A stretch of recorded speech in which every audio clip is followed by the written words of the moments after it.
దేవునికి మహిమ కలుగును గాక. ఆమేన్. చాలాసార్లు మన జీవితంలో ఈ ప్రశ్న తలెత్తుద్ది.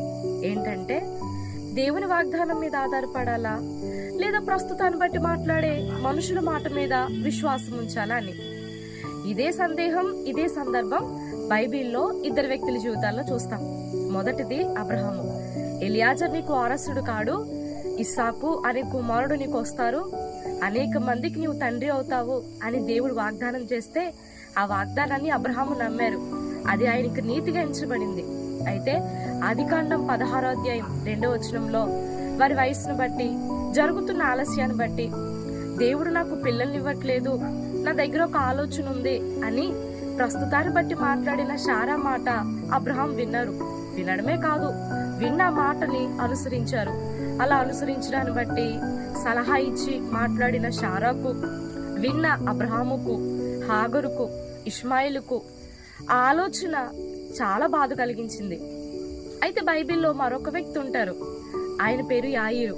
ఆయన కూడా వాగ్దానాన్ని, విశ్వాసాన్ని, ప్రస్తుతంలో వినిపించే మాటల్ని రెండిటి మధ్యలో దేని మీద ఆధారపడాలో తెలియని ఒక సందిగ్ధ పరిస్థితిలో మనకు కనిపిస్తారు. 12 ఏళ్ల తన కుమార్తె చావు సిద్ధంగా ఉందని ప్రభు కనికరం కోసం ప్రభు దగ్గరికి వచ్చి ప్రభుని ఇంటికి తీసుకువెళ్లే మార్గంలో ఉండగానే ఇంటి నుంచి వచ్చిన కొంతమంది మనుషులు చెప్తారు, నీ కుమార్తె చనిపోయింది, బోధకుని ఇబ్బంది పెట్టొద్దని.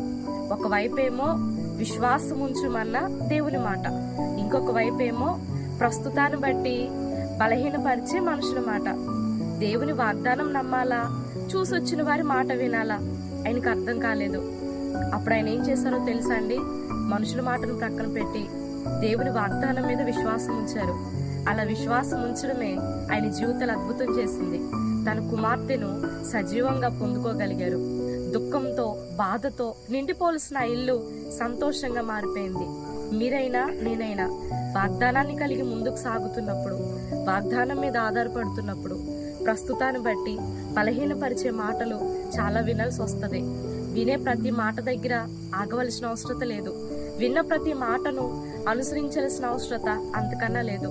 అనుసరించి బాధపడే కన్నా మాటను ప్రక్కన పెట్టి వాగ్దానం చేసే దేవుడు, చేసిన వాగ్దానాన్ని నెరవేర్చే దేవుని వైపు చూస్తూ ముందుకు వెళ్తే మనం అనుకున్న వాటికి మించిన సంతోషాన్ని అనుభవించగలుగుతాం.